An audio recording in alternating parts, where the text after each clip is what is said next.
Utilizing OneDrive here at Slick is super easy and straightforward. So the first thing you'll want to do is log into your email account, and that will need to be your Slick email address, your student email address. And then once you log in, your screen won't look like this. I am currently showing my calendar view because faculty can't obviously show their emails to other students. That's a violation of privacy. So you can't see my emails simply because I'm clicked on the calendar widget. But anyways, same process for you. Click on these 9 little dots in the top left corner.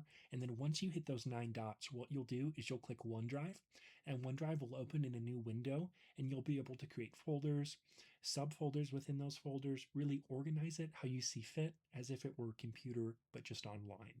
And so you get 5 terabytes of space, which is absolutely enormous.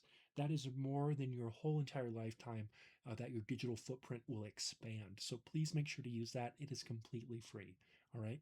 And if you have any questions or issues with your OneDrive, please note that your instructor is not IT and that you'll have to refer to the help desk on the first floor of the technology building on the Redwood campus.